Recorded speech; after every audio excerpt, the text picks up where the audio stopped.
Alright, I guess let's give this a go. Alright, so I'm going to do a review of Season 2 of Jessica Jones because what a better way to start off spring break than binge watch a Netflix original. Alright, so straight off the bat, this season was nowhere near as good as the first season, in my opinion. I feel like what got me into the first season, one of the biggest things, was the surprise element. I didn't know much about Jessica Jones. I didn't know anything, actually. So when I went to go, when I saw I didn't know anything about Jessica Jones. So when I saw it, it was like a surprise element, and I was just so amazed with how good the show was, and it was just getting me rolling. But now in season 2, since I know what it's all about, I was kind of going in there, knowing what's happening, knowing kind of what the setup of the series is, and it was a bit disappointing, not gonna lie. Alright, so one of the biggest problems I have with the show, straight up, in the second season, was way too many subplots.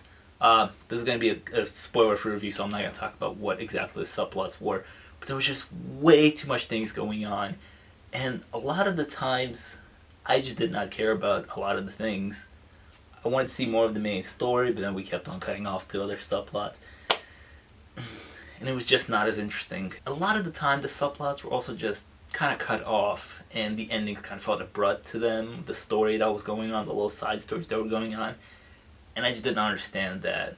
Maybe there was one or two subplots that I kind of cared about, but there was a lot of them going on, and I just did not care. So now the main story.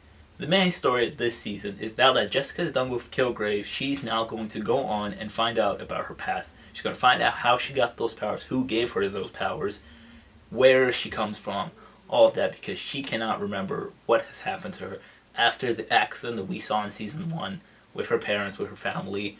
So now she's going to try to uncover the mystery that's going on behind of how she got her powers. Now, one of the biggest things that were missing from this season that last season had, definitely the season missed out on Kilgrave. Last season, Kilgrave just killed it. The performance was amazing. Like, you wanted to see more of him on screen when he wasn't there. And I just feel the performance was so good. He was such an amazing villain.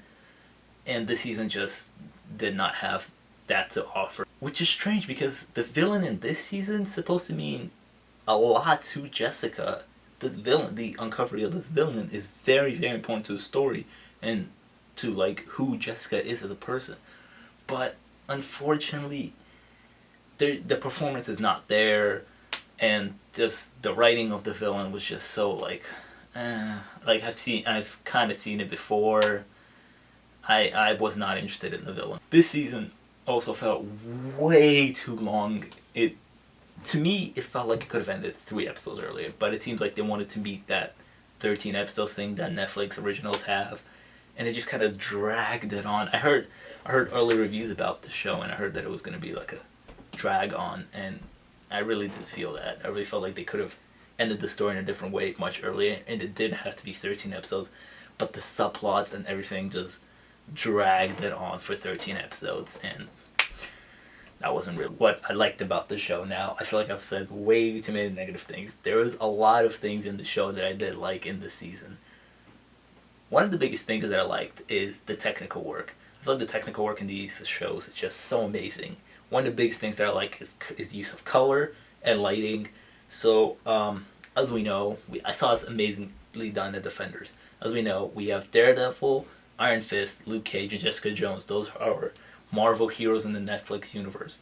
So now, they all have colors kind of representing them. Luke Cage has yellow. I believe Iron Fist has green. I thought it was yellow, but I guess it's green. Daredevil has red, and Jessica Jones has purple. In this season, the use of color and lighting to represent kind of the character and stuff like that was used very well. There was a lot of blue, there was a lot of purple used, which I really appreciated from this technical standpoint, and I thought that was done very well. Now, the acting. Kristen Ritter as Jessica killed it once again. Amazing performance. And her friends, I really liked her friends.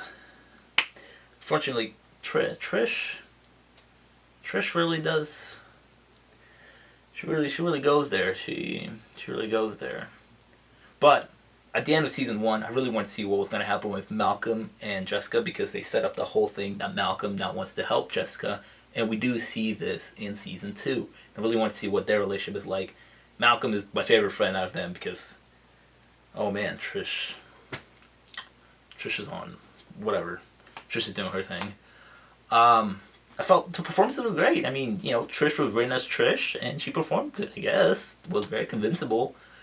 And I feel like what people are going to take out of context when I say about the villain, but I feel like Kilgrave set such a high bar for a villain that this villain was just not able to cross that line. The main story was also really good.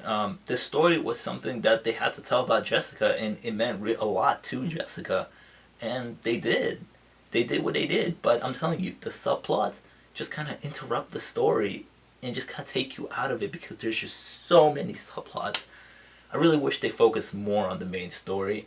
And like I said, they could have finished off the main story faster, and then, the show didn't have to be 13 episodes long, but it was 13 episodes long. In conclusion, I feel like Jessica Jones Season 2 was good. Not nowhere near as good as Season 1 in my opinion. I feel like, I did say I like some of the subplots, but there were just so many that I did not like. And then there was, the main story was pretty well done.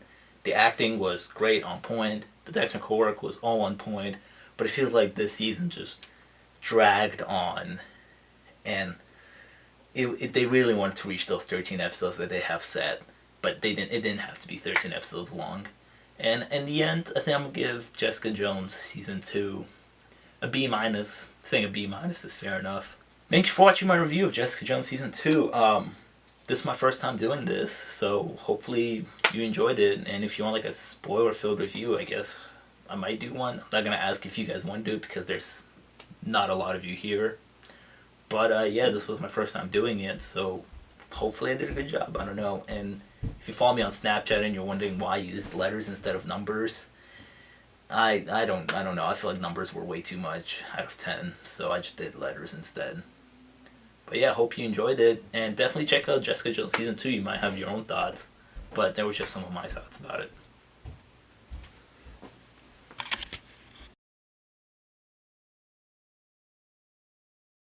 Alright, so here's a quick interesting thing that I was thinking about towards the end of Season 2 of Jessica Jones. Here's a quick comparison that I had between Jessica Jones Season 2 and Daredevil Season 2. This is going to be spoiler-filled a bit about both shows, about Daredevil Season 2 and Jessica Jones Season 2, so if you don't want the spoilers, then you saw the review and you can go. But here's a quick comparison. So, first, we start off that we have, obviously, two superpower people. Second of all, now let's talk about how they only have two friends each, pretty much. Daredevil, Matt Murdock, has Foggy Nelson and Caitlin.